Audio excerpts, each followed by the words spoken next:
Good afternoon and welcome to the Sen Environment and Natural Resources Policy and Legacy Finance Committee. Today is Wednesday, March 16th, 2022, approximately 1 p.m. We have two bills on our agenda today.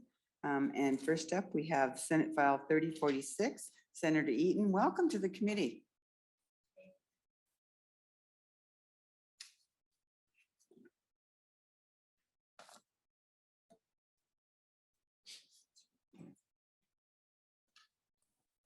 Thank you, Madam Chair. Senator Eaton, would you, well, how about if we move your author's amendment right away and we get the bill into the order that you'd like it? That would be great. Okay. Senator McEwen, would you like to move the A2 amendment? Yes, thank you, Madam Chair. Right. Senator McEwen moves the A2 amendment. All those in favor say aye. Those opposed? Motion carried. Senator Eaton, to your bill. Thank you. Well, Senate File 3046 is a bill to increase general fund support for watershed districts, keeping up with inflation. I want to thank you for the opportunity to discuss this bill with you today. The bill comes out of a stakeholder process from the Subcommittee on Minnesota Water Policy. As a member of the subcommittee, we held a series of hearings around the state to explore water issues important to the state. This legislation is a result of that process. So the amendment changes the manner in which the watershed districts would levy their general fund monies. And I would like to turn it over to Mr. Jim Stark, from the Subcommittee on Minnesota Water Policy, if I may. Thank you, Senator Eaton. Mr. Stark, I believe you are remote. Madam Chair, yes, I am. Good morning. Thank you, and welcome to the committee, and introduce yourself and proceed when you're ready. Madam Chair, this is Jim Stark. I'm the director of the Legislative Subcommittee on Minnesota Water Policy. Thank you for the opportunity to discuss Senate File 3046 with you today. As the Senator mentioned, this bill comes out of a stakeholder process from the Subcommittee on Minnesota Water Policy. Many of you have not had a lot of contact with the subcommittee, so allow me to give you a very short introduction. Because water is important, complex, controversial, and costly, the development of water policy needs to be undertaken thoughtfully. The subcommittee reviews water policy issues that affect Minnesota and proposes legislation. During the interim, the subcommittee held hearings to explore water issues important to the state. The committee's recommendations have been developed based on discussions among committee members, legislators, stakeholders, and state agency personnel. We are discussing one of those bills today. Senate File 3046 proposes changes to the formula by which rural watershed districts are funded. Currently, rural local government watershed offices have no ability to keep up with the inflationary costs or the costs of conducting business. The bill modifies Minnesota Statutes 103D.905 regarding the funding formula for those rural watershed districts. Why is this important? A change in statute is needed that allows watershed districts the general fund capability to keep pace with inflation and workload. The levy provides some of the operating funds for watershed districts. Now I'd like to turn the testimony over to Emily Jabens, who is the Executive Director of the Minnesota Association of Watershed Districts. Thank you. Thank you, Mr. Stark. Ms. Jabens, welcome to the committee. Please identify yourself and proceed when you're ready. Thank you, Madam Chair and members. My name is Emily Jabens. I'm the Executive Director of the Minnesota Association of Watershed Districts. And I want to thank Senator Eaton for sponsoring the bill and for the subcommittee for the work that they did this summer and thoughtfully considering how local governments can have adequate capacity to work on the restoration and protection of water. As Jim said, currently our levy is capped at $250,000. That was capped in 2001. So over 20 years ago, we were limited to $250,000 and we're still stuck there. And that $250,000 isn't tied to anything other than just it's a random number. Our smallest watershed district is 24 square miles. Our largest one is 5,990 square miles. And this cap is for all of them. It doesn't take into the needs of the watershed district or the different concerns. And so this amendment would allow the cap to be placed on something that is measurable, changes with time, and is a uniform metric for all of the watershed districts. So in the metro, and the reason why we came up with this method is that in the 7-county metropolitan area, watershed districts can levy differently than we can in the rural areas. They are allowed to levy based on their watershed management plan.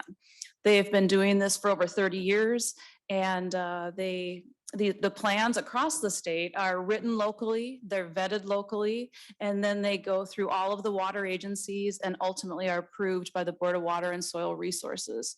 So this is a locally written, state adopted plan.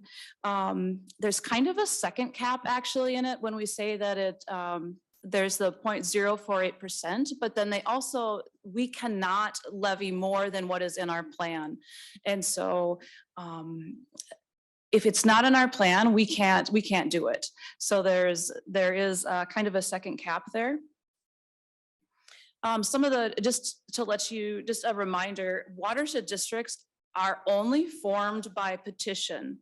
So most of them have been formed by citizens coming together and saying that, we have some serious water issues here that we need addressed. And we can do large projects, we can work across jurisdictional boundaries, but it was citizens that asked for this, which is really kind of a crazy thing if you think about it. They said, we would like another unit of government here, and we're willing to take in more taxes, we're willing to submit to more rules that they can pass, because this is important and we need this. So it is a local priority. That's why you don't see watershed districts everywhere.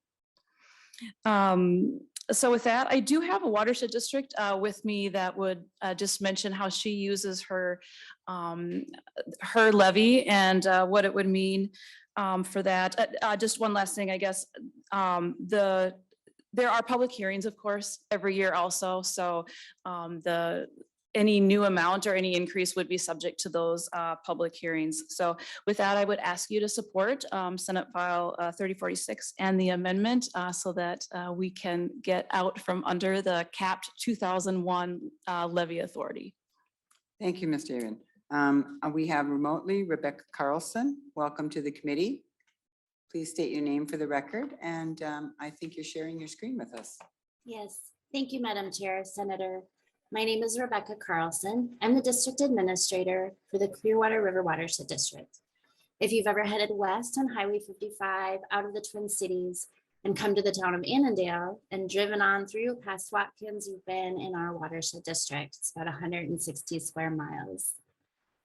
Over our 3 most recent 10-year planning cycles, our district has completed projects and programs with the support of almost $7 million in state and federal grants, yielding significant and measurable improvements in water quality.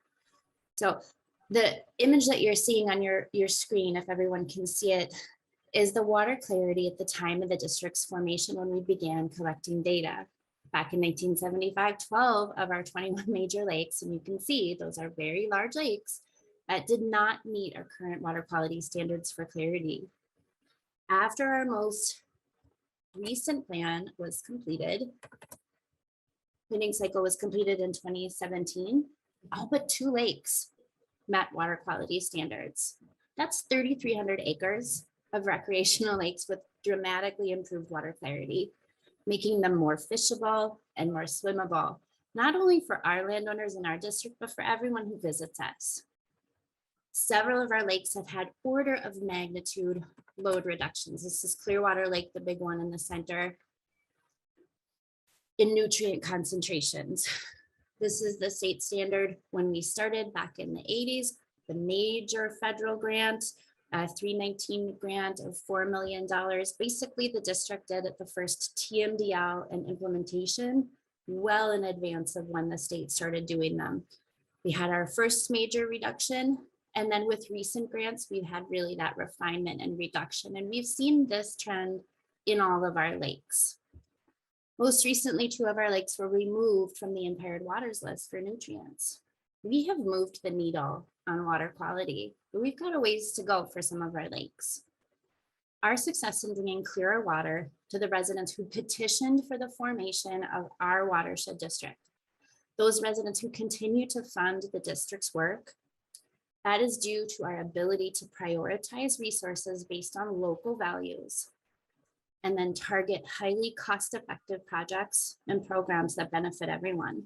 For example, our variable rate targeted fertilizer application grant, which is a 319 grant with partial local funding, which launched the use of this technology throughout our district and actually beyond its borders. This benefited not only lakeshore owners with reduced nutrient concentration, but it benefited farmers as well.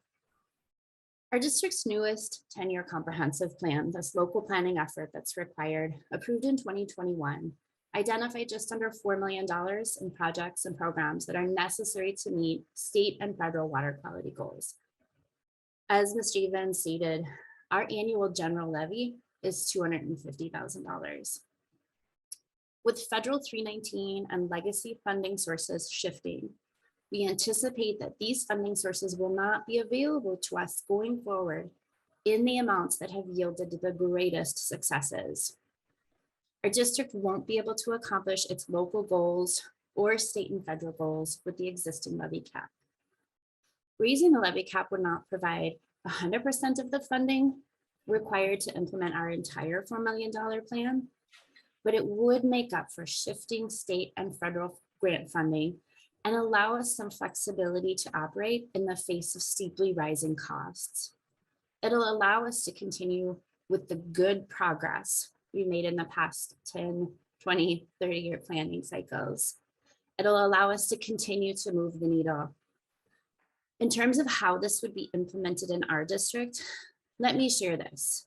In the 22 years that I've worked with this watershed district, our levy and spending practices align deeply with this oft uttered phrase of our longtime board chair, Bob Schiefelbein. Bob says, we manage the district's money like it's our own. That is to say they are tight with a penny and to good end. Based on my experiences with this board, raising the levy would happen slowly, very thoughtfully, and with much input from the landowners. And for us, it would not start right away. So with that, I would ask you to support this increase in the levy cap. Thank you, Madam Chair and Senator. Thank you, Ms. Carlson. Members, are there questions? Ms. Carlson, while you're on the line, or maybe this is for Ms. Jabens. So have you completed the one watershed, one plan yet? And how would this work, this levy increase help you to do that if you have not? I know in my district, the Pine River watershed is one of the first ones. We're kind of the pilot project to get that done. And it's really made an amazing difference in our district. So maybe you can speak to how this would work with your district. Sure. Thank you, Madam Chair. So there is an implementation table in the One Watershed, One Plans, and there are responsible parties listed in the table. And so the levy would still remain at the 0.048 or, an amount of the projects that are listed for that watershed district in the plan. And so there are, definitely the other partners that are contributing also, but the watershed would identify those plans and then have an annual plan of work and say, all right, this is what we're going to do this year. This is what we plan to do next year. And every year revisit that and then have their hearing based on that and tell the public what projects they're planning to enter into this year and how much that's going to cost. Okay, thank you. Members, are there other questions? Senator Lang. Thank you, Madam Chair. I guess over the last few years, the SWCDs have been looking for some sort of permanent funding. How does this levy interrupt that, or would this go away if there was a way that these SWCDs would be funded in the general fund on an ongoing basis? Ms. Jabens. Thank you, Madam Chair and Senator Lang. That's an excellent question. And what when we do the one watershed, one plan, one thing that we realize is that SWCDs, counties and watershed districts all have very different roles and they bring different things to the table. So we absolutely support capacity funding for SWCDs since they don't have levy authority.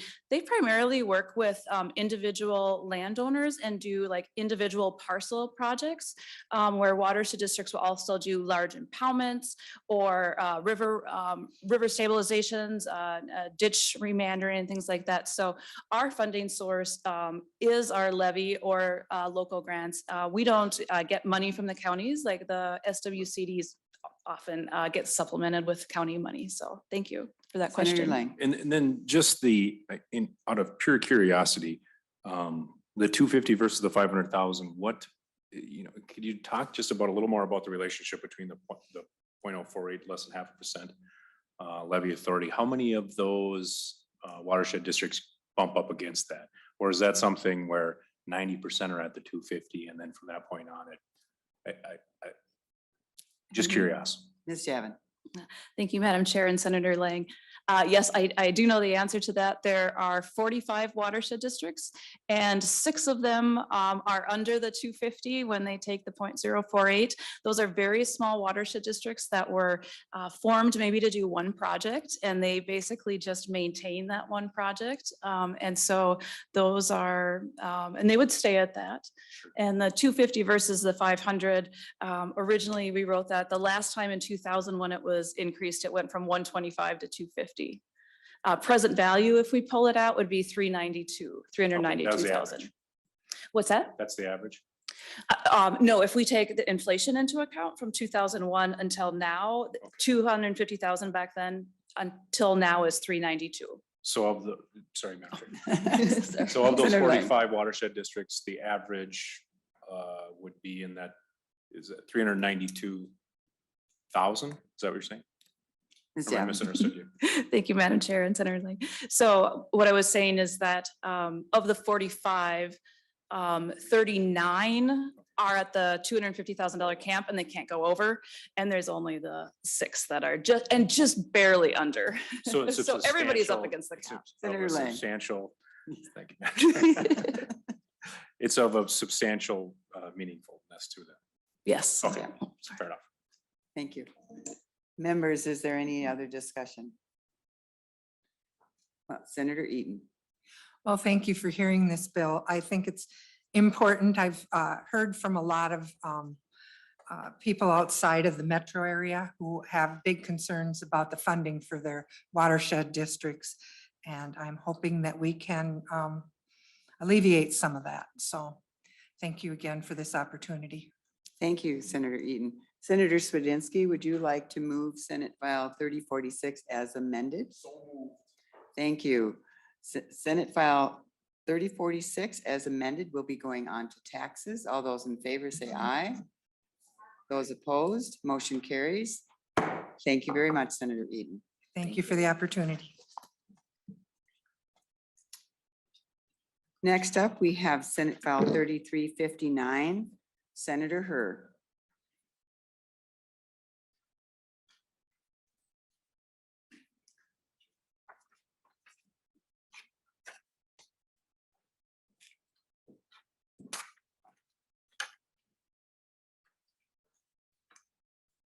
Madam Chair, I have an amendment to clean up the language. If I can motion to adopt that amendment first. Yes.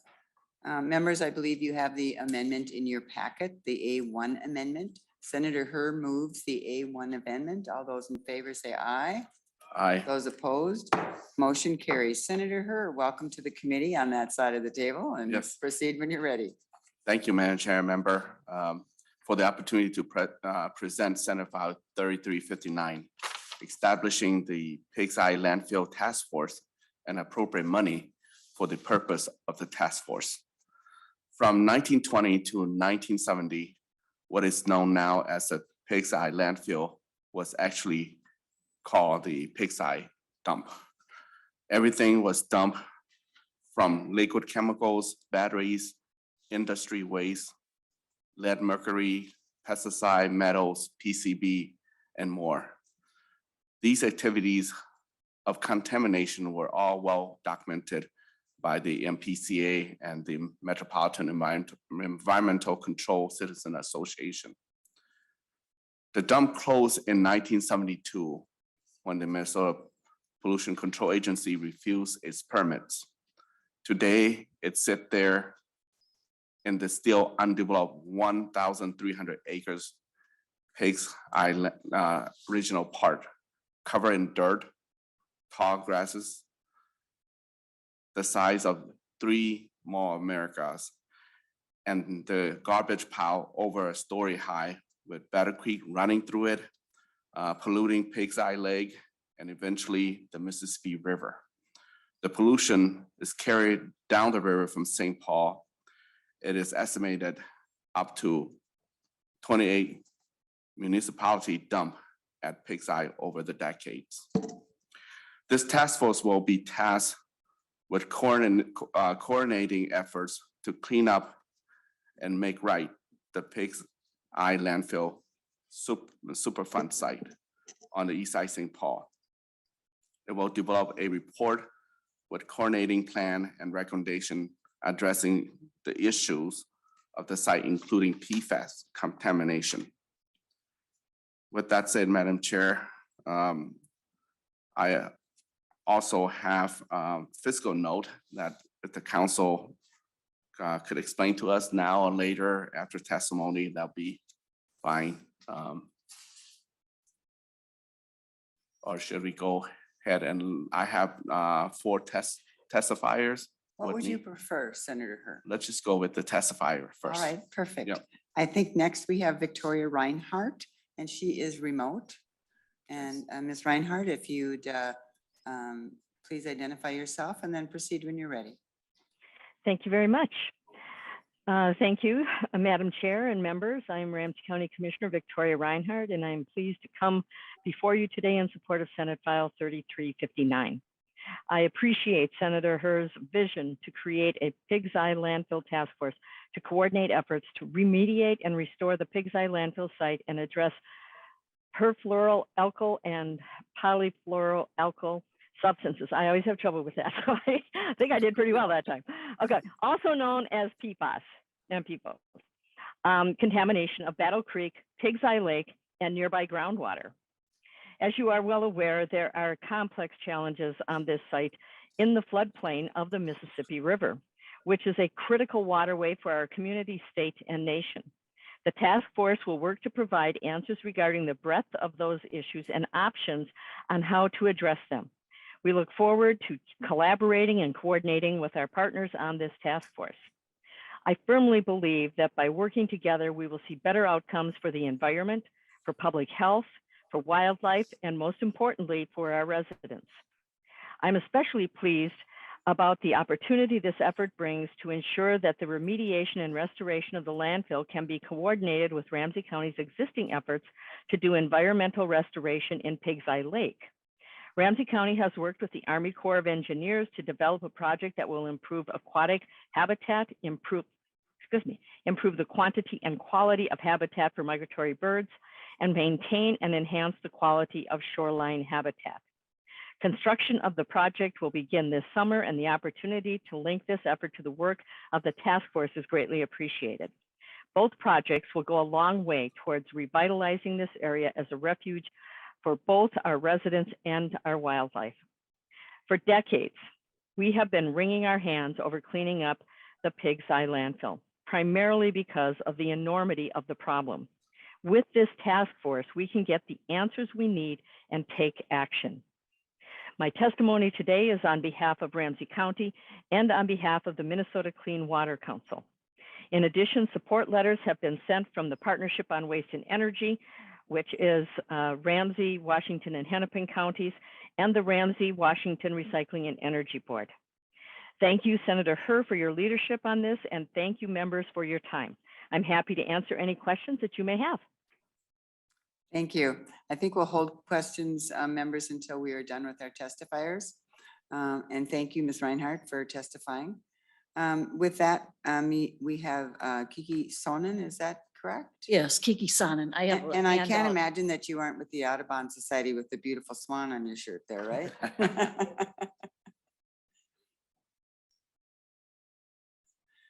So welcome to the committee, and please identify yourself and then proceed when you're ready. Okay, very good. I'm Kiki Sonnen, representing the St. Paul Audubon Society today.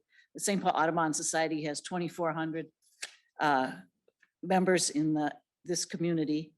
We are a volunteer organization. Our mission is to protect birds and their homes.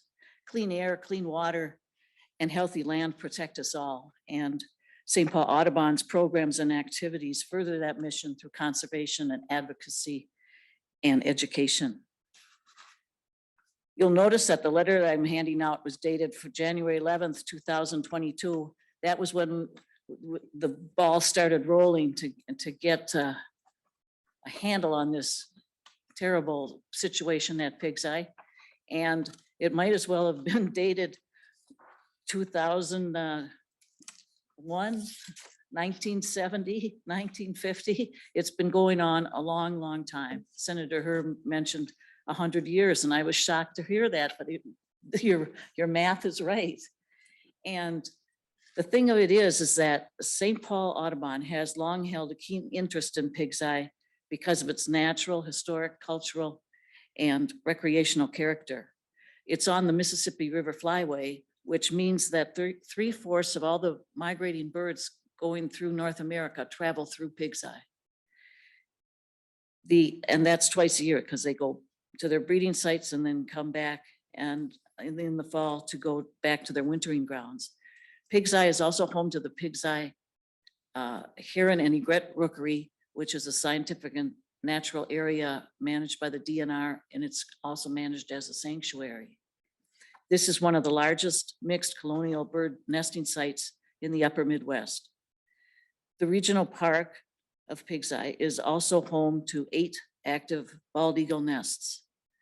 The habitat of grassland, forest, wetland, streams, and the lake provide a home for a wide range of birds and mammals, reptiles, and amphibians and fish. Pig's Eye Lake is a known nursery for the baby fish that will eventually get into the main channel. The Pig's Eye area is known by Dakota people as Shokantanka, which means the Great Middle. It connects their homeland in Prairie Island and the creation story along the confluence of the Mississippi and the Minnesota River. So the native people have been living here for thousands of years, and they still live here, as do all of us, many of us on the east side and throughout St. Paul and our wonderful state. This is an opportunity now to study how can we handle cleaning up an area that's had so much pollution dumped on it.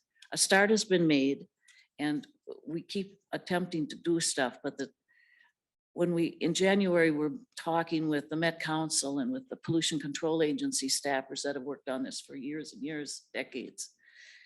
One staffer said, you could not put this dump in a worse place than where it was put, because it has so much potential, so much richness and all, natural resources, like we said, history, like we said, cultural, like we said. So I appreciate the support of this so that we can start really studying and turning things around for once, because there needs to be environmental justice for the Pig's Eye area. Thank you for your attention. Thank you.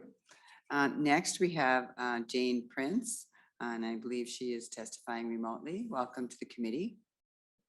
Thank you, Chair Rude, and thank you to the members of the committee. I want to call your attention first. Ms. Prince, Yeah. Prince, could I just have you identify yourself for the record? Oh, so we thank have it you. on tape? Thank you. Thank you. Sorry about that.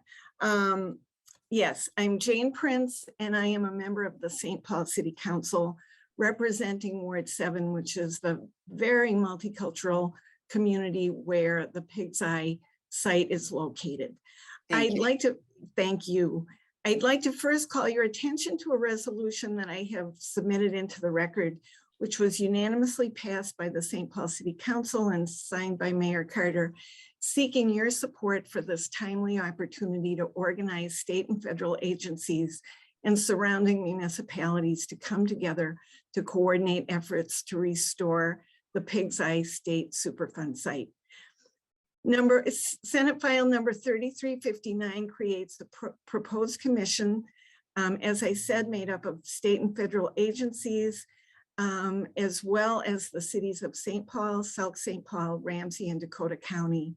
And they will be able to focus on the serious and potentially disastrous pollution that has collected in the Superfund site for, as Senator Herr says, has been collecting there for almost 100 years. This includes dangerous, what are known as forever chemicals called PFAS, as well as PCBs that are contaminating Pig's Eye Lake, Battle Creek, and impacting groundwater and the water table. The task force is specifically charged with reaching conclusions by 2026 to remediate the brownfield site, enhance wildlife habitat that has been so well described by my former city council member, Kiki Sonnen, and it will prevent future water contamination, address existing water quality issues, determine infrastructure needs, identify potential funding sources, and finally, include any recommendations for legislative action. This legislation amounts to a visionary opportunity to reverse the human degradation that made a Superfund site of St. Paul's largest lake and wetland habitat. It will get ahead of climate disruptions and flooding that could endanger downstream communities relying on the river for drinking water. It will honor our natural and indigenous history while serving some of our area's most multicultural neighborhoods, while contributing to the health of one of the greatest waterways in the world. I appreciate your consideration and I stand by for any questions that you might have. Thank you. Next we have Tom, is it Diamond? Diamond. Thank you. Welcome to the committee and please identify yourself and proceed when you're ready. Thank you, Chair.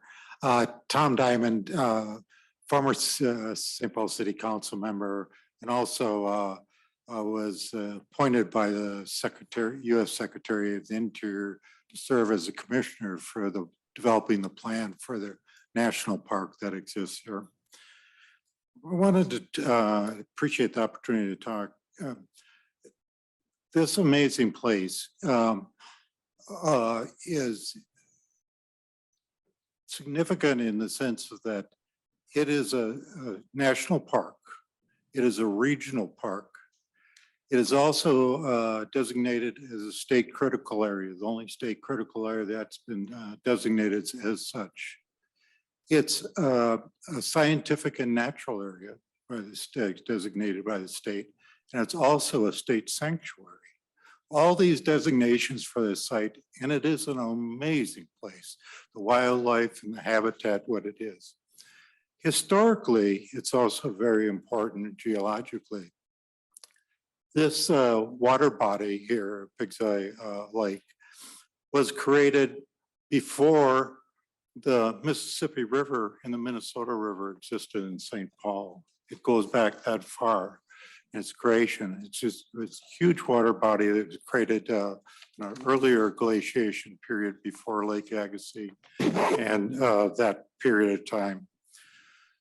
The habitat that was created by that and left to that has been impacted heavily in recent years by some decisions that have not served us well. One of the examples of that is a dump site, and the dump site has had a whole list of chemical issues that come out of there because the dumping of this material was actually in the water. there's no lining, and it's in the water itself. It was covered up. When the legislature funded a study to see how bad this was, right along Battle Creek there, a small section of this area, they went in and tried to clean up a little, and they pulled 255-gallon drums of toxic chemicals out of it. They went back a little later and did some more work, brought out hundreds more. And this is only a tiny portion of this site. It has been leaking, and it is known leaking of all a long list of toxic chemicals that are then feed out into the lake and then into the Mississippi River.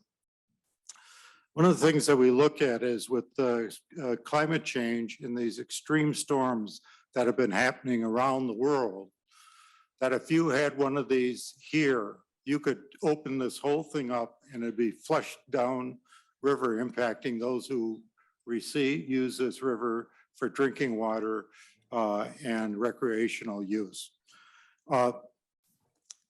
The impacts that we see already, and sometimes hard to tie directly these, but I think are important to look at, is 1993 and a 2010-2011 studies found PFC concentrations in some of the heron eggs collected that were among the highest measured levels of pollutants in birds' eggs in the world. The rookery population in 1987, the breeding population, was 2,600 birds. In 2015, it was 1,108. The compounds of the PFOS, PFOA, PFC are forever chemicals. There's now besides the known chemicals that we found that have been found there and have been a great concern, the federal EPA is looking at a list of other chemicals that they now know are hazardous chemicals. One of those chemicals is 1,4-dioxane.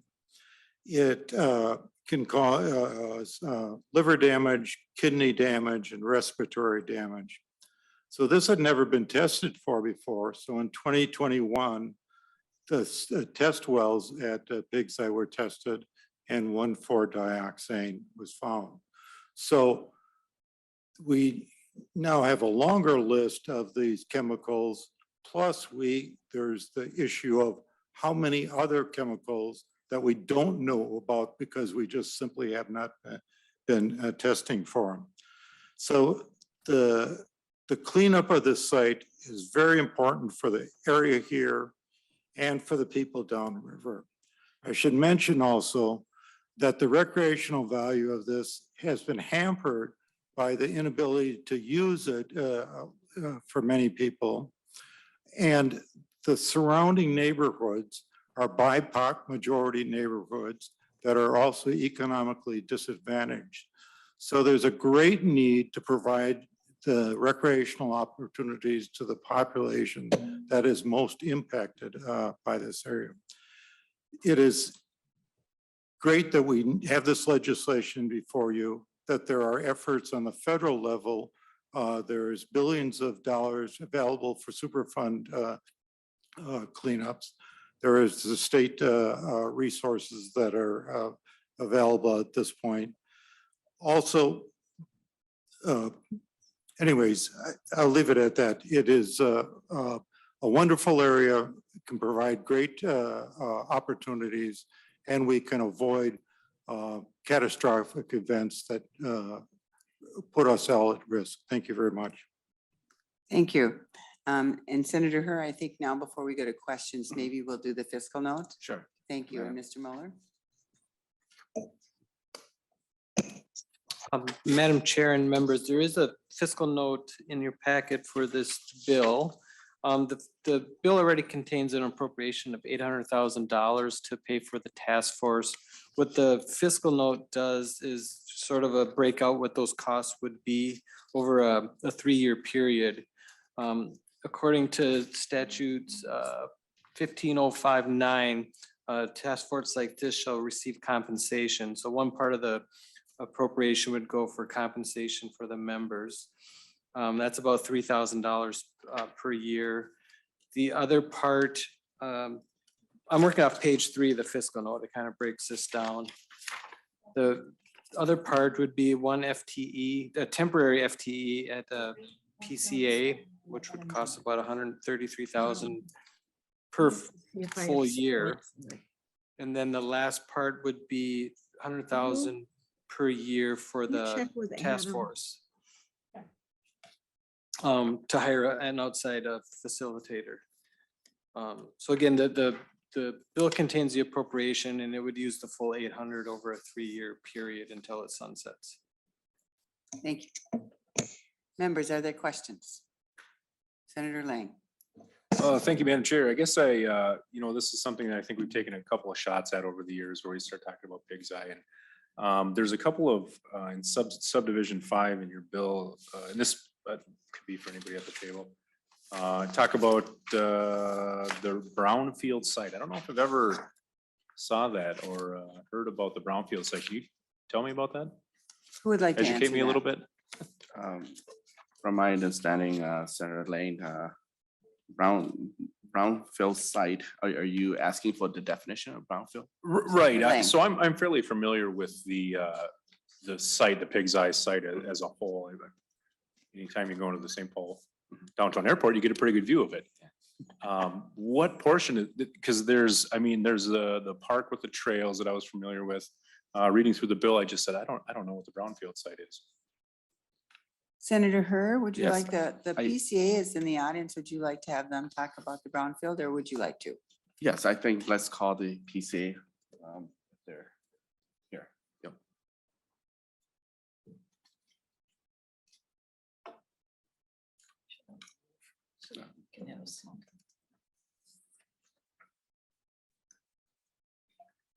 Thank you. Welcome to the committee. Hello, Chair and committee members. For the record, my name is Kirk Kadelka. I'm Assistant Commissioner with the Minnesota Pollution Control Agency. And thank you for the question.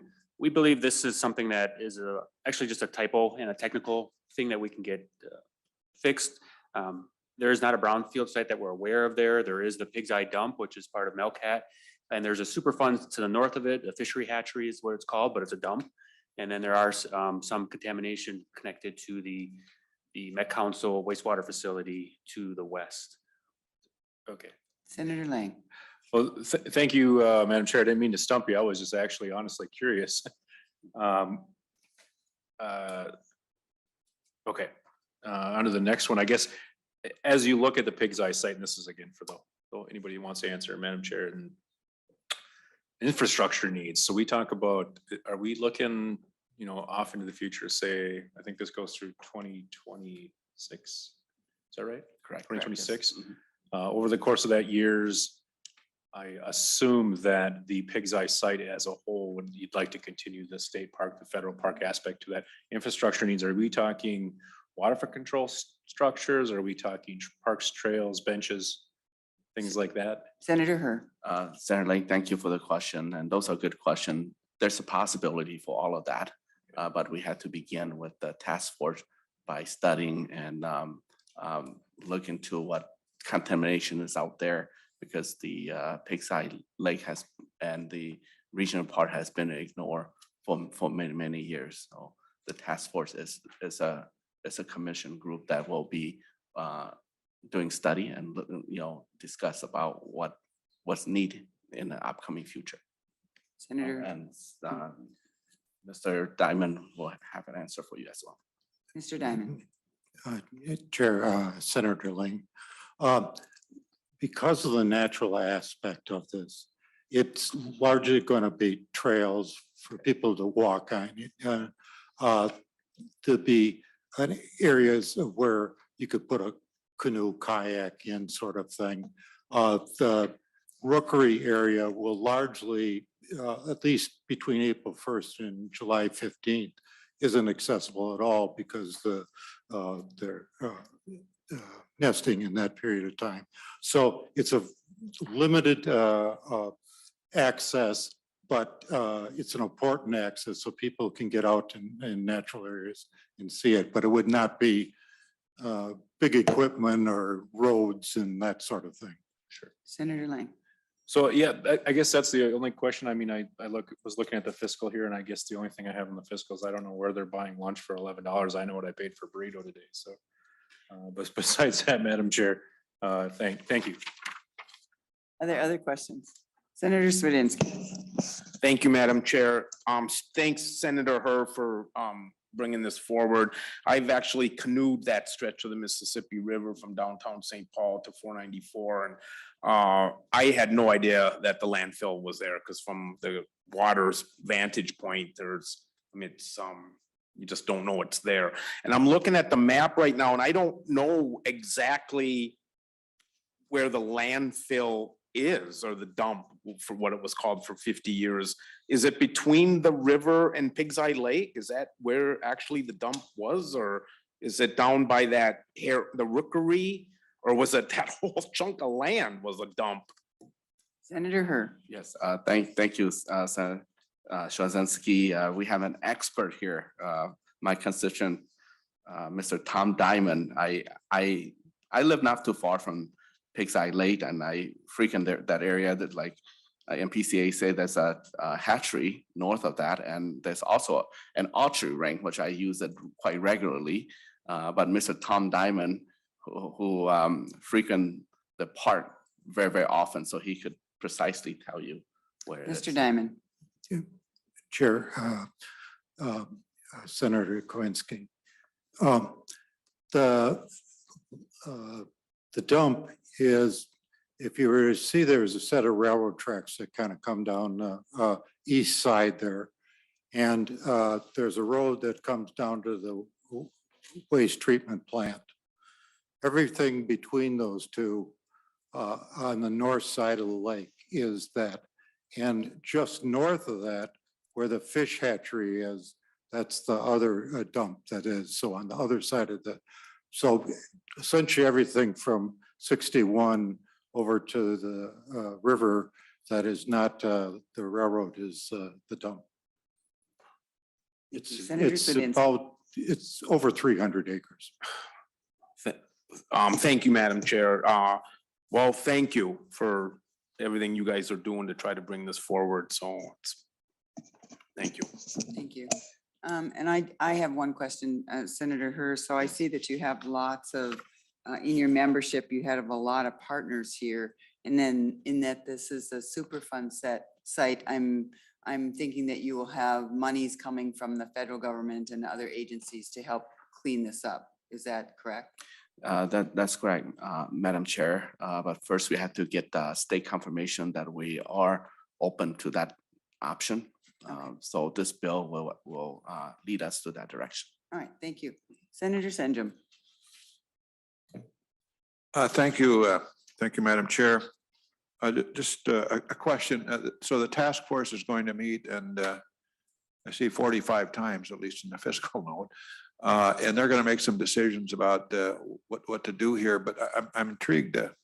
It would seem to me that somewhere along the line, they're going to want to have information relative to the extent of contamination. And I just don't see any engineering kind of, and maybe I'll just ask the question is, has the engineering on this site already been done? Or do we really understand it from the standpoint of the extent of contamination, where it is, where it's not, and so on and so forth?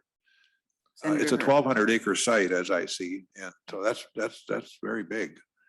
Senator Herr? Can they meet for 2 years or whatever it is and come up with any grand conclusions without really understanding what's going on under the ground and where it is?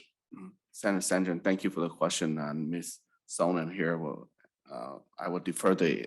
Senator, I'm really asking, is there enough money in the fiscal note? That's the question, really, to really analyze and make decisions. Senator Herr, why don't we let the MPCA do Yes. that? They have some answers for us, I do believe.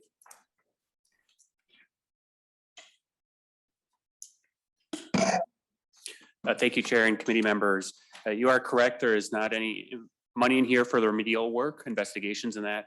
And that's because there's already a funding source identified for this.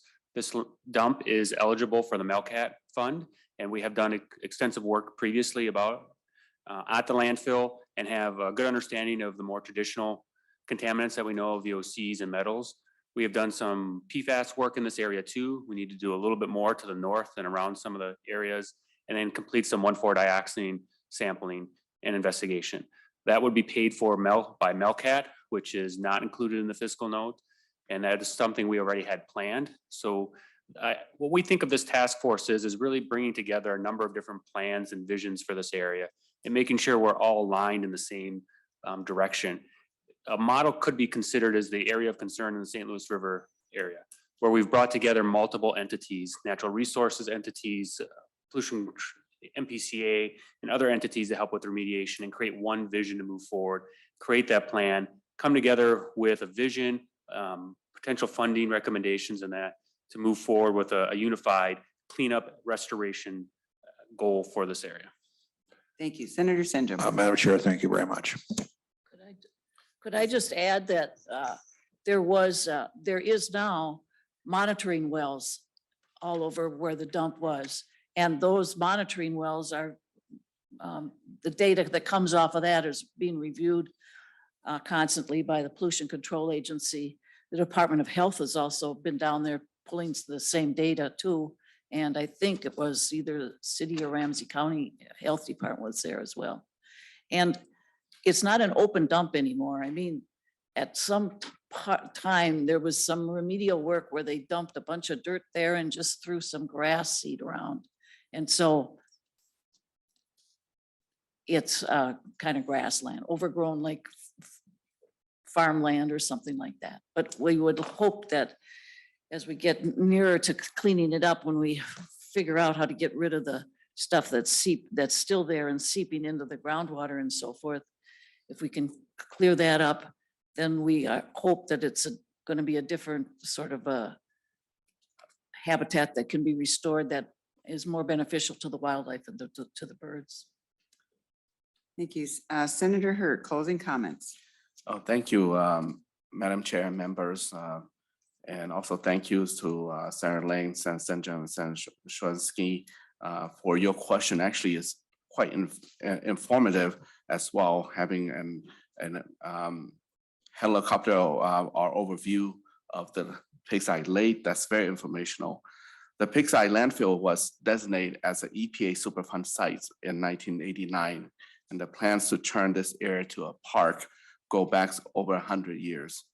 It is time, actually a past time, that the state of Minnesota partner with the EPA, St. Paul, and St. Paul already put out a resolution in supporting this and other government entity, and start the beginning of an end of this longstanding pollution source. We have opportunity here to fulfill the promise of Pigs Eye Regional Park and finally clean up and develop it for the people of Minnesota. I want to thank the staff, the council, my staff, and the testifier, Commissioner Victoria Reinhardt, City Council Jane Prince, Kiki Sonnen from Audubon Society, and Mr. Tom Diamond for your testimony. And Madam Chair, member, I ask for your support. Thank you, Senator Herr. Senator Swedinski, would you like to make the motion to move the Building Environment Finance Committee as amended? So moved. Senator Swedinski moves that Senate File 3359 be recommended to pass as amended and be re-referred to the Environment Finance Committee. All those in favor say aye. Aye. Those opposed, motion carries. Thank you, Senator Herr. Thank you, You're Madam off to Chair, the members. Environment Finance Committee. Members, with that, there's no more business before this committee. We are adjourned.